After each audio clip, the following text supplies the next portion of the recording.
আসসালামু আলাইকুম ওয়া রাহমাতুল্লাহ। আজকের আলোচনার বিষয় হলো এমন একটি ছোট্ট দোয়ার কথা বলে দিব, যে দোয়াটি আপনি 7 বার অথবা 3 বার করে কোন ব্যক্তির ছবির উপরে ফু দিলে সেই ব্যক্তি আপনার জন্য দেওয়ানা হয়ে যাবে এবং আপনাকে ভালোবাসবে, ফিরে আসবে, কাছে ছুটে আসবে, 100% বশ হবে।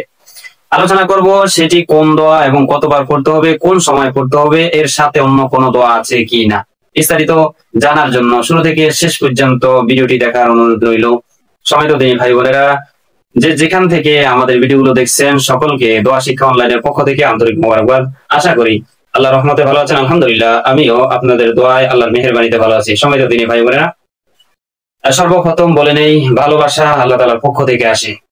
আপনি চাইলেই কাউকে ভালোবাসতে পারেন, ঠিক আছে, কিন্তু আল্লাহ তাআলা কবুল করা লাগবে, এই জন্য দোয়া করতে হবে। হাদিস শরীফে রাসূলুল্লাহ সাল্লাল্লাহু আলাইহি ওয়াসাল্লাম ইরশাদ করেন, লা ইয়াকদিরু তাকদীরু ইল্লা বিদুআ, যে দোয়া আপনার তাকদীর পরিবর্তন হয় না তবে দোয়ার মাধ্যমে। অর্থাৎ আপনি যখন কাউকে ভালোবাসবেন আপনি দোয়া করতে থাকুন আল্লাহর কাছে। কি দোয়া করবেন সে বিষয়ে আলোচনা করব। অবশ্যই দোয়া করতে থাকুন, একদিন না একদিন সে আপনার হবে ইনশাআল্লাহ। সময় তো দেরি ভাই বোনেরা, ছোট্ট একটি আয়াত রয়েছে সূরা তহার ভিতরে, যে সূরা তহার একটি আয়াত রয়েছে, যে আয়াতটি যদি আপনি তেলাওয়াত করেন, সেটি যদি আপনি পড়েন, একজন নবীর উপরে আল্লাহ তাআলার সেই ভালোবাসা ঢেলে দিয়েছে এই ধরনের কবুলিয়তের, এবং সেটা যেটা পরে তিনি কবুল হয়েছেন, এই ধরনের যদি একটি আয়াতের উপরে আপনি আমল করেন, তাহলে আপনারও ভালোবাসা সাকসেস হবে এবং আপনারও মহব্বতের মানুষ আপনার জন্য দেওয়ানা হয়ে যাবে। সময় তো দেরি ভাই বোনেরা, সর্বপ্রথম বলে নেই, ইশারের নামাজের পরে 2 রাকাত নফল নামাজ পড়বেন এইভাবে।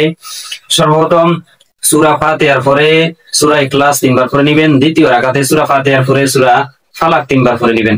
এরূপ ভাবে 2 রাকাত নফল নামাজ পড়ে এরপরে দুরূদ শরীফ পড়বেন 100 বার। এরপরে পড়বেন ওয়ালকাইতু আলাইকা মুহাব্বাতাম মিন্নি, এটি পরে যেই ব্যক্তির ছবি থাকবে আপনাদের কাছে, কোন ব্যক্তির যদি মনে করেন ছবি রয়েছে, তাহলে তার ছবি এইভাবে সামনে নিয়ে তার ছবিতে ফু দেন। এরপরে পড়েন ওয়ালকাইতু আলাইকা মুহাব্বাতাম মিন্নি, তারপর আরেকটি ফু দেন। এরপরে মনে মনে বলেন, আল্লাহ এই ব্যক্তিকে নাম ধরে এই ব্যক্তিকে আমার করে দাও, আমার ভালোবাসা তার হৃদয়ের ভিতরে ঢেলে দাও। তুমি যেরকম ভাবে তোমার ভালোবাসা মূসা আলাইহিস সালামের হৃদয়ের ভিতরে দিয়ে দিয়েছো, সকল মানুষ তাকে মহব্বত করেছে, তোমার পক্ষ থেকে আমার হৃদয়ের ভিতরে এর ভালোবাসা তুমি দিয়ে দাও। এই ধরনের দোয়া করবেন। এরপরও করবেন ওয়ালকাইতু আলাইকা মুহাব্বাতাম মিন্নি, এরকম ভাবে আপনি 3 বার পরে 3টা ফু দিবেন, এর মাঝখান দিয়ে আপনি আল্লাহর কাছে দোয়া করবেন এবং শেষে 100 বার দুরূদ শরীফ পড়বেন। এভাবে যদি আপনি 7 দিন পর্যন্ত এই আমলটি করতে পারেন, সেই ব্যক্তির পৃথিবীর যে কোনো প্রান্তে থাকুক না কেন, সে ফাকির ন্যায় আপনার কাছে ছুটে আসবে ইনশাআল্লাহ। তবে একটা কথা মনে রাখতে হবে, এক্ষেত্রে আপনি 5 ওয়াক্ত নামাজ পড়তে হবে এবং আপনার চরিত্রকে ঠিক রাখতে হবে। একটা কথা মনে রাখবেন, ভালোবাসা সবকিছুই আল্লাহর পক্ষ থেকে আসে। আপনি দোয়া করতে থাকুন, এভাবে আমল করে ইনশাআল্লাহ যেই কোরআনের আয়াত বলেছি, এটা একটি কবুলিয়তের দোয়া।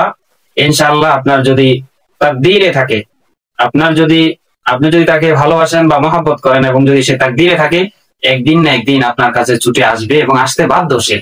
তো এই ভিডিওটি ভালো লাগলে অবশ্যই আমাদের চ্যানেলটি সাবস্ক্রাইব করে রাখুন এবং ভিডিওটি শেয়ার করে দিন, অন্য মুসলমানকে জানিয়ে দিন, সওয়াবের ভাগীদার হন। ধন্যবাদ। আসসালামু আলাইকুম ওয়া রাহমাতুল্লাহি ওয়া বারাকাতুহু।